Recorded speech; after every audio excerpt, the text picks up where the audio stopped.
What really happened last night, a coincidence? Or a sign that some stories never truly end? Just when everyone believed Lee Junho and Yoona had moved on for good, one unexpected sighting has reignited every rumor, every hope, every question fans thought they'd buried. Were the sparks always there, just waiting to return? Let's uncover the truth, right here, right now. With the red carpet revealed. No one expected the night to end this way. Seoul was its usual orchestra of light, the flash of headlights along Han River bridges, the hum of conversations spilling from late-night cafes, the low murmur of the city that never really sleeps. But somewhere in the middle of that noise, a single photograph broke the stillness of 1,000 hearts. It was past midnight when the image appeared online, two figures stepping out of the same building, the street lamps casting their silhouettes in soft gold. Ji-ho, wearing a dark coat and baseball cap, her hair tied up, a beige trench coat catching the wind. They didn't hold hands. They didn't need to. The way they walked, side by side, was enough. Caption beneath the photo read simply, "After 2 years apart, Ji-ho and Hana." Within minutes, the internet was on fire. No way, they're together again. Maybe it's just work-related. Why does he look at her like that? By morning, the story had crossed every border, trending in 10 countries. Dissected frame by fans who swore they saw more than coincidence. For those who had followed their story, it wasn't just gossip. It was history resurrected. 2 years earlier, Ji-ho and Hana had been Korea's golden pair, the co-stars whose on-screen romance and the season between us blurred dangerously close to real life. The drama had been a cultural phenomenon, praised for its realism, its intimacy, its quiet ache. But what audiences loved most wasn't scripted. It was the way he looked at her between takes. The way her laughter always seemed softer when he was near. When awards season came, they stood together on stage, eyes shining under spotlights, thanking each other in ways that sounded far too personal. And then, silence. Shortly after, Ji-ho announced an overseas project. Hana retreated from the public eye. Gossip mills spun themselves dizzy, then went still. Their names faded from headlines. Their connection reduced to nostalgia. Fans called it the ending we never wanted, but knew was coming. Last night, the photo was grainy, taken from too far away. But something about it felt cinematic, like a frame from a sequel no one had dared to imagine. When the reporter who took it was interviewed the next day, he said, "They didn't seem surprised to be seen. Almost like they didn't care. And maybe that's why the world cared even more." By the time the sun rose, entertainment outlets had churned out headlines in every tone imaginable. Reunion or coincidence? The return of a forgotten spark. Fans demand answers. Are Ji-ho and Hana back together? Neither camp responded. Neither denied it. In the entertainment industry, silence is rarely meaningless. I still remember the night their drama wrapped 2 years ago. And the crowd outside the studio gates, just another journalist among fans holding flowers and banners. Ji-ho came out first, exhausted but radiant, bowing to thank everyone. Then Hana appeared, her smile carrying that mix of sadness and grace only endings can bring. Someone shouted, "Say goodbye to each other." Turned, laughed, waved, and then, for a split second, their eyes met. The world seemed to pause. You could feel something unspoken, a tether neither of them was ready to cut. Careers demand distance. Contracts demand silence. And so, for 2 years, silence ruled. Last night shattered it. By afternoon, their agencies issued identical statements. They met briefly to discuss a potential collaboration. No one believed that. The internet doesn't believe in coincidences, especially not when nostalgia is involved. In the cafe where I worked, people whispered at every table. 2 girls scrolled through photos, zooming in. "Look at their faces," one said. "That's not business." And she was right. That evening, Ji-ho was spotted again, this time leaving a music studio alone. When asked by reporters if he'd met Hana, he smiled faintly. "You all saw it already, didn't you?" Then he added, almost as an afterthought, "Some stories deserve one more scene." That one line broke the internet all over again. Hana, meanwhile, stayed quiet. She attended a fashion event 2 days later, poised and graceful, pretending not to notice the barrage of questions. "You looked radiant in those photos," a reporter said, half joking. She paused before answering. "Some lights you can't control." she said with a smile, and walked away. It wasn't a confirmation, but it wasn't denial either. In the following week, their old drama climbed back into streaming charts. Fan edits resurfaced with titles like Maybe It Was Always Real. Old interviews were rewatched, every glance reinterpreted. But beneath the noise, something else was happening, quietly, deliberately. A friend of Jiho's posted an Instagram story from a charity event, a group photo of volunteers sorting boxes of winter clothing. There, in the background, blurred but unmistakable, stood Hana. Coincidence again? Unlikely. People began piecing timelines together. They had been seen in the same places too many times, the same art gallery, the same airport lounge, the same quiet restaurant near Mapogu. When I reached out to someone from Hana's team, they sighed. People want to believe it's some grand love story, they said. But maybe they're just reconnecting. Isn't that a love story too? I asked. There was a pause. Maybe the truest kind. That week, the world turned its attention elsewhere. Another scandal. Another celebrity breakup. The noise shifted. But those who paid attention noticed something subtle. Hana posted a photo one night, a simple shot of the Han River, glimmering under city lights. The caption read, "Familiar places feel different after time passes." It gathered 500,000 likes in 2 hours. Joe liked it too. It was his first public interaction with her in 2 years. That single click was enough to make headlines again. A few days later, a fan spotted them at a small jazz bar, not the kind of place celebrities frequent. They were sitting in a corner booth, surrounded by friends, laughing easily. No disguises, no distance. Someone snapped a blurry photo. And within hours, it was everywhere. They're comfortable. One fan commented, "That's not new love, that's old love rediscovered." And maybe it was. In interviews that month, Jiho began to talk differently, softer, more reflective. "When you spend enough time pretending to move on," he said during a podcast, "you start realizing how much of you stayed behind." The host laughed. "You sound like someone speaking from experience."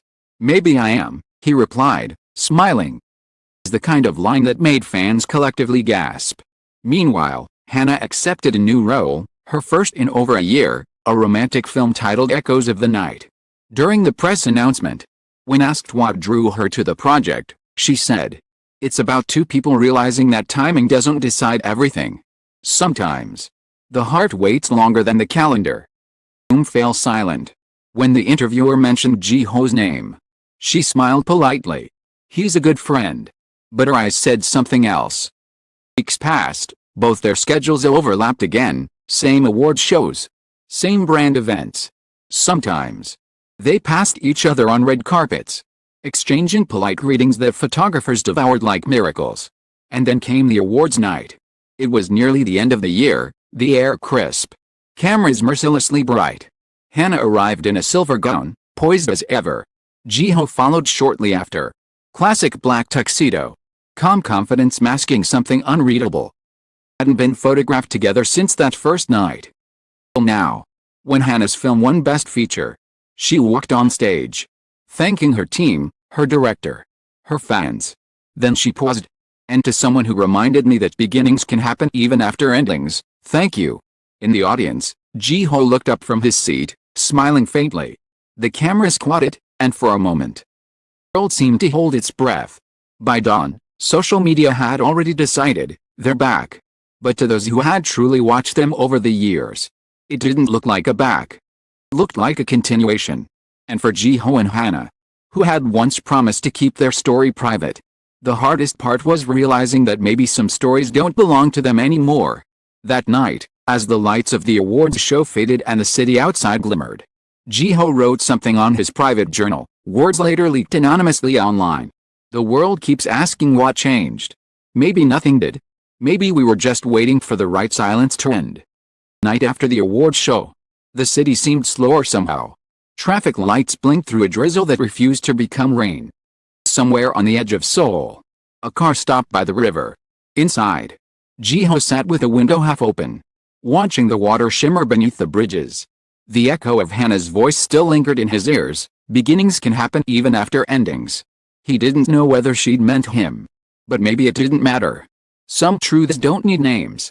He scrolled through his messages, journalists, directors, Friends all asking the same thing, "Are you two really?" He ignored them all, typing and deleting one message to her, over and over. At last he sent just 4 words, "You spoke beautifully today." No reply came that night. The next morning, when he woke up, there it was, a single message. "You listened. That's enough." And with that, silence turned into understanding. Weeks that followed felt unreal. Their names danced across headlines again. Not as scandal but as story, the reunion that feels like fate. Magazines printed glossy spreads of their award night glances, calling them Seoul's favorite unfinished chapter. Neither confirmed anything. Neither denied it. The world talked while they quietly learned how to be in each other's orbit again. It began innocently, a shared coffee between meetings. At lunch after a photo shoot. They talked like old friends relearning each other's rhythms. There was no need for grand confessions. "So what have you been doing all this time?" she asked once, stirring her drink. "Trying to forget how to wait," he said, smiling softly. "And did it work?" "Not really." That made her laugh, the kind of laugh that used to stop him mid-sentence during filming. For a moment, it felt like nothing had changed. "We're older now. Softer." The spaces between words carried more weight. She asked him about his music. He'd started composing while working abroad. He asked her about her film, how she managed to look so effortlessly sad in every frame. "Because I wasn't acting," she said quietly. He didn't ask what she meant. He didn't need to. The world kept watching. Surfaced of them leaving the same art exhibit. Then boarding flights only a day apart. The rumor cycle reignited. This time the tone was different. It wasn't intrusive, it was protective, almost reverent. People had grown to respect their silence, as if sensing that whatever existed between them was fragile and real. An entertainment columnist wrote, "Story feels less like celebrity gossip and more like the echo of something universal, 2 people learning to meet again after life rearranged them." Behind the cameras, life was quieter. They found themselves talking about ordinary things, favorite songs, the right way to brew green tea, weird calm of the city at dawn. He learned she still couldn't sleep without background music. She learned he still wrote down everything he couldn't say aloud. One night, while rehearsing lines for a new drama, she called him. "You ever wonder what it would have been like if we'd never met back then?" "Easier," he admitted. "But emptier." She exhaled softly. "Same." Then, almost playfully, she added, "You should put that in one of your songs." He did. 2 months later, Jiho released a song under a pseudonym, a slow, aching piano ballad titled Easier, but Emptier. Listeners didn't need to guess who it was about. The lyrics spoke of time, distance, and the quiet courage of remembering. It went viral overnight. Anna was asked in an interview about the song. She smiled without hesitation. "It's beautiful," she said. "Sounds like someone finally found peace." But peace was complicated.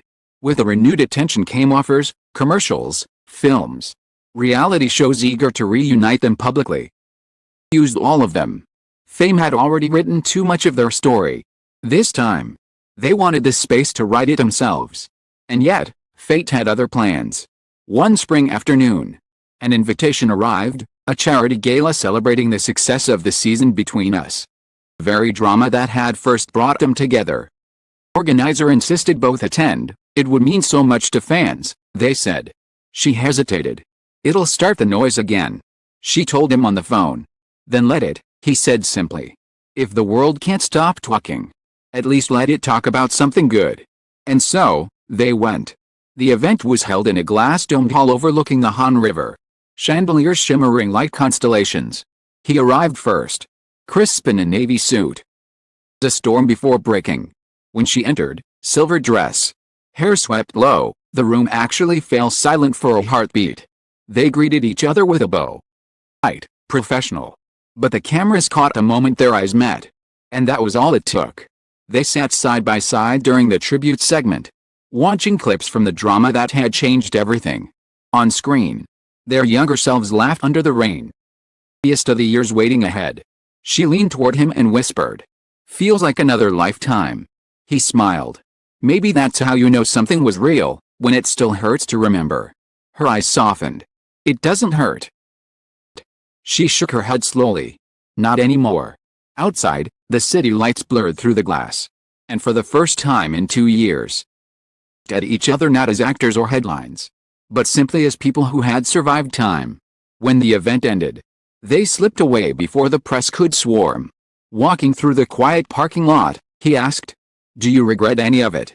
She stopped, thinking. "No," she said finally. "Only that I thought it was over when it wasn't." He nodded. "I did too." And in that simple admission, something unburdened itself between them. While they managed to stay under the radar. But love, or whatever it was they were still learning to name, has a way of making itself seen. One evening, a fan captured them sitting on the steps of Namsan Tower. Paper cups of hot chocolate in hand. Laughing under scarves. It wasn't staged, wasn't guarded. Just two people existing in the same frame again. It went viral, not because it was scandalous. Because it was gentle. "They look happy," someone wrote. "And that's enough." That night, Hannah called him. "Do you regret being seen?" "No," he said. "Do you?" "Not this time." There was a long pause. Then she said quietly, "Do you think people ever stop watching us?" "Probably not." "Scare you?" "Only when I forget that we're the only ones who know the truth." "What's the truth then?" Smiled, though she couldn't see it. "That some endings are just waiting rooms for better beginnings." When summer arrived, they each disappeared again, not from each other, but from the spotlight. Jiho traveled abroad to work on a film score. Hannah took a break in Jeju to rest. Weeks passed without news, and the world assumed the silence again. But one morning, fans noticed something small, a photo she posted from Jeju, a seaside cliff. A pair of footprints side by side leading toward the water. No caption. A few hours later, his account posted a video, waves breaking against rocks. The same horizon, the same light. One word written beneath, peace. The internet caught on immediately. They're together again. But this time, no one screamed. No one demanded confirmation. The reaction was quiet, full of warmth. People had grown with them. Appreciate their privacy, their pace. Later, when Echoes of the Night premiered, I walked the red carpet alone, graceful, calm. Reporters asked about Jiho. She smiled. Enigmatic curve that had become her armor. In the after-party, a journalist approached her. "It must be surreal seeing all this happen again," he said. "It is," she admitted. "But it's different now. I don't feel like I owe the world a performance anymore." "And what about Jiho?" the journalist asked carefully. She paused, eyes drifting toward the window where city lights flickered. "He's the reason I learned that." A year later, Jiho released another song, "The Bridge Between Seasons." The lyrics were unmistakably theirs. "We said goodbye in winter, met again in spring, and somehow the years between never felt like time at all." When asked in an interview who inspired it, he only said, "Someone who taught me that endings are overrated." By then, even the press had stopped chasing definitions.